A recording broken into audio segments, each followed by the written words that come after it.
Kalau ditanya berapa lama, saya fokusnya mungkin dari tahun 2015 sampai sekarang.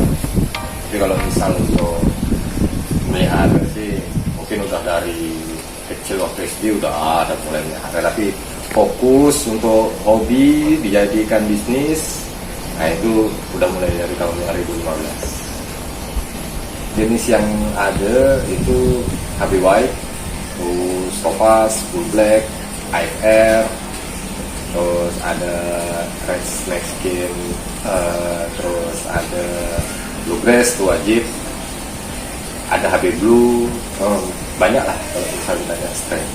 Jadi kalau misal mungkin setiap breeder ada strain favorit ya. Kalau misal saya sih strain favorit saya itu tetap Bluegrass sama IFR. Nah itu strain paling favorit. Jadi Gapi itu salah satu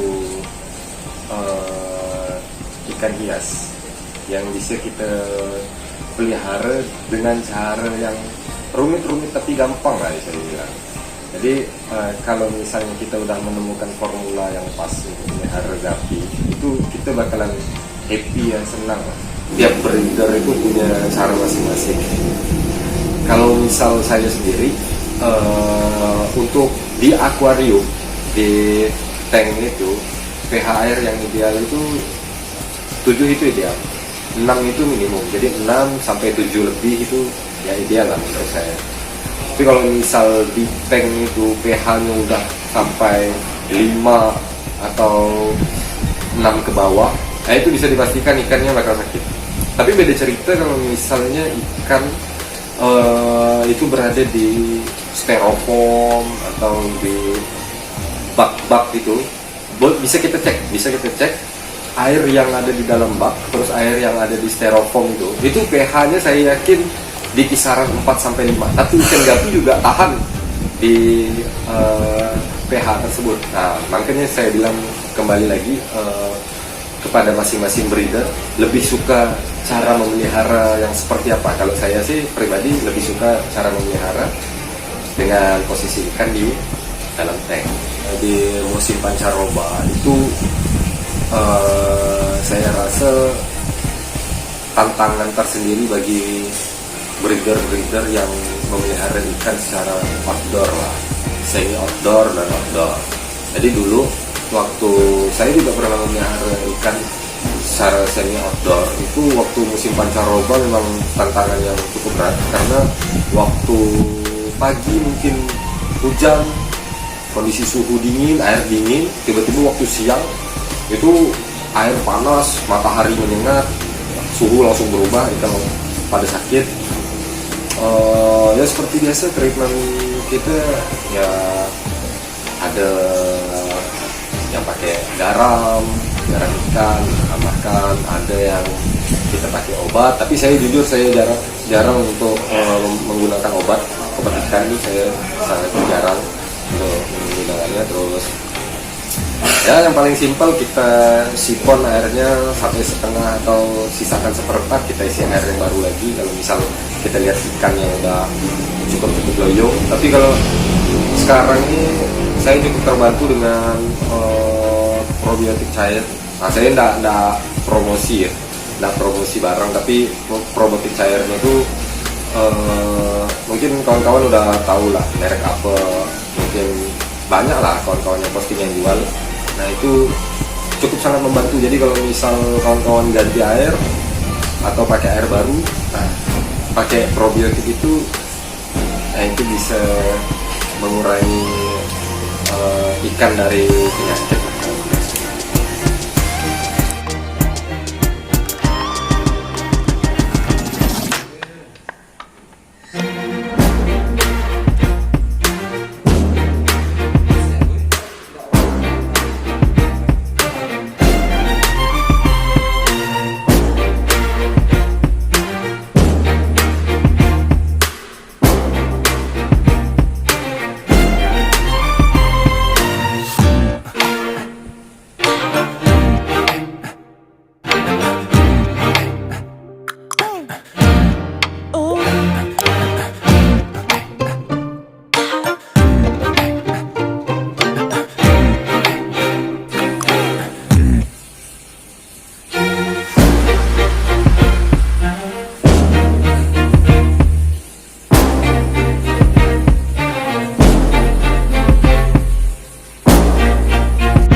yang saya alami selama melihara gapi itu, penyakit yang saya paling malas lah kalau misalnya melihatnya tuh, itu ada dua.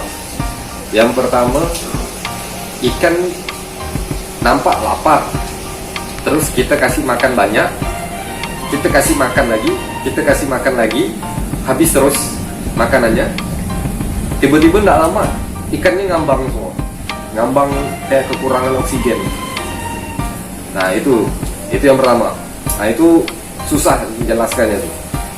Kalau misal udah kayak gitu, kita nggak treatment betul-betul, nah itu insya Allah satu tank tuh mati tuh, satu tank mati. Kalau nggak mati satu-satu, satu tank mungkin langsung wafat semua. Jadi kalau misal kayak gitu, biasanya saya treatmentnya langsung, kalau misal kita ngelihat tingkah lakunya udah kayak gitu, langsung ganti air, kuras airnya, langsung saya ganti air, tambahkan probiotik cairnya, langsung besarkan oksigennya.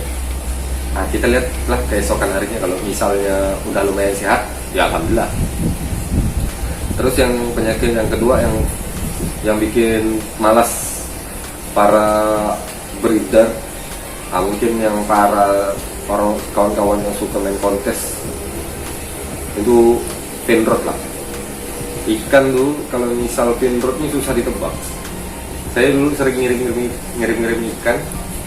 Awal waktu kita packing, ikan kondisi bagus, ekor bagus, sehat, segar bugar. Tapi waktu sampai di sana, tiba-tiba ikan finrod. Wah, itu udah paling malas lah ngeliatnya. Karena kalau misal ikan udah kena finrod, dia pasti bakalan, yang pertama lemas, yang kedua ekornya itu udah susah untuk kembali lagi.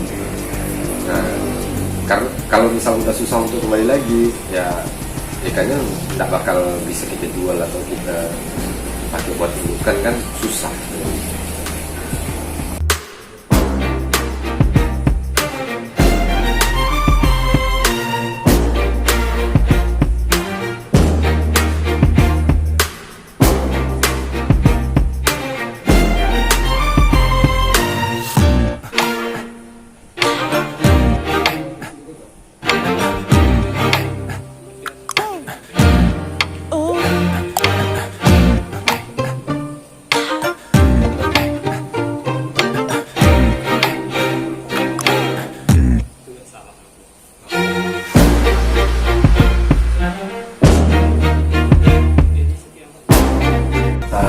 Untuk kawan-kawan yang pengen melihara gapi dan memulai untuk melihara gapi, saran saya pelihara strain yang cukup mudah untuk dipelihara, karena gapi ini memiliki tingkat kualitas dan kesulitan masing-masing dalam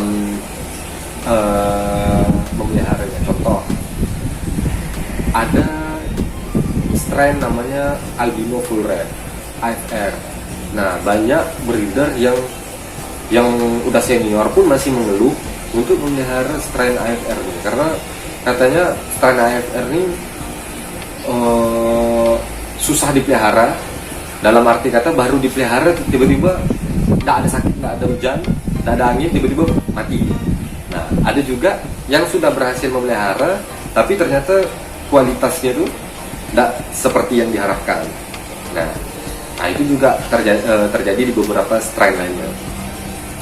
Untuk kawan-kawan yang pemula, mungkin bisa mencoba strain yang lebih mudah untuk dipelihara. Contohnya kalau misal gapi ini ya Black Moscow, atau biasa orang lebih dikenal dengan Full Black, terus HB White, nah Dragon. Nah itu strain-strain itu kalau misal kawan-kawan yang masih pemula dipelihara di dalam bak atau dipelihara di dalam styrofoam itu juga bisa dia melahirkan. Terus kualitas dia juga bisa ya nggak beda jauh amat dengan yang di tank. Terus dia lebih tahan dan lebih kuat terhadap perubahan cuaca, perubahan pH. Dia bisa hidup di pH 4 tempat pun dia bisa hidup, kalau misal di dalam styrofoam atau di dalam bak. Kalau misal di tank di pH 7 pun dia juga masih bisa hidup. Nah, saran saya kalau misal kawan-kawan yang masih pemula mungkin bisa mencoba untuk memelihara dari strain-strain tersebut. Buat kawan-kawan yang pemula, saran saya mungkin bisa menggunakan air hujan terlebih dahulu. Itu saran saya, karena air hujan itu, tapi ada cara pengolahan, dan air hujan ini diolahnya lebih gampang kalau menurut saya. Air hujan ini cukup ditampung, terus dibiarkan terkena panas air matahari. Kawan-kawan juga bisa menaruh gelembung, batu gelembung itu di aerasi, cukup diamkan selama 3 kali 24 jam. Saya rasa air hujan itu udah langsung bisa digunakan. Tapi kalau misal kawan-kawan bersikeras untuk menggunakan air PDAM, nah kawan-kawan harus mengetahui karakteristik dari air PDAM di rumah kawan-kawan masing-masing. Kalau misal air PDAM-nya keruh, saran saya lebih baik menggunakan air hujan. Tapi kalau misal air PDAM-nya udah cukup jernih, kawan-kawan cukup membuat filter DIY buatan kawan-kawan sendiri, atau kawan-kawan bisa beli di toko akuarium itu filter yang kayak di akuarium besar. Nah, itu harganya cukup murah. Nah, kalau misalnya kawan-kawan punya bak tampungan, airnya ditampung dulu, terus di atasnya dikasih filter, airnya dipump dari bawah, biarkan air itu tersirkulasi dan terfiltrasi selama 2 kali 24 jam, 2 hari bisa, terus bisa langsung digunakan. Tapi menurut saya itu lebih ribet. Jadi buat kawan-kawan yang pemula mungkin bisa langsung coba dari air hujan. Mungkin kawan-kawan bakal kesulitan kalau bisa langsung menggunakan artinya. Jadi kawan-kawan bisa menggunakan atau mencari kutu air. Tapi kutu air ini resikonya, kalau misal kutu airnya tidak steril atau tidak bersih, resikonya ikan kawan-kawan bisa terkena penyakit. Kalau misalnya mau menghindari resiko tersebut, kawan-kawan bisa menggunakan pelet yang kualitasnya sekarang sudah terdapat banyak merek, dan kualitasnya juga cukup baik, harganya juga tidak terlalu mahal. Nah, kawan-kawan bisa menggunakan pelet-pelet tersebut untuk pemasaran, terutama buat kawan-kawan semua. Mungkin kalau misal pemain-pemain baru merasa sedikit kesulitan untuk menjual Gapi, tapi saran saya jangan menyerah, tetap jalin hubungan dengan kawan-kawan yang memiliki hobi yang sama, terutama di jaringan media sosial Facebook dan Instagram. Tetap posting video-video ikan kawan-kawan semua, terus berikan kualitas dan pelihara ikan dengan penuh keuletan. Jadi kualitas ikan semakin baik, semakin berjalannya waktu, kawan-kawan bakal menemukan pembelinya masing-masing. Saya yakin rezeki tidak akan tertukar, jadi tidak perlulah sikut-sikutan untuk mencari calon-calon. Saling mendukung dan saling support antar breeder kan. Saya sendiri udah sering ngirim ikan juga di berbagai macam daerah. Jawa pernah, Sumatera pernah, Batam pernah, di beberapa daerah di Sulawesi juga pernah. Karena notabene para pembeli itu juga para penghobi Gapi, para breeder juga, dan sudah seperti kawan. Terus harga yang saya jual juga cukup ya menyesuaikan kualitas Gapi tersebut.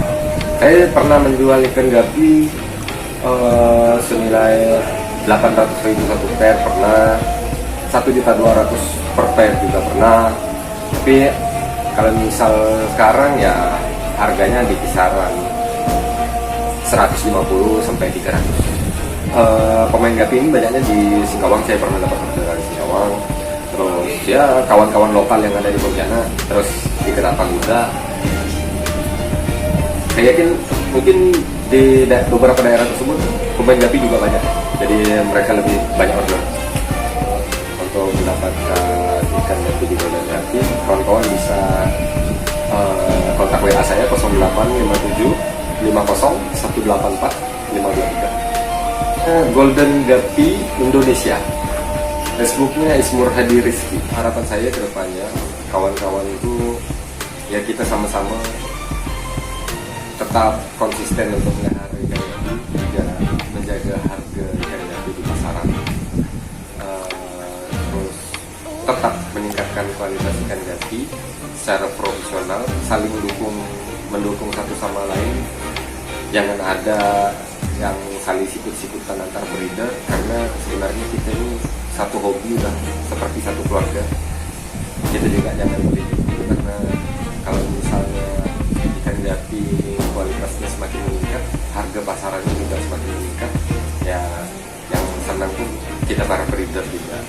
Gapi Pontianak bikin bangga.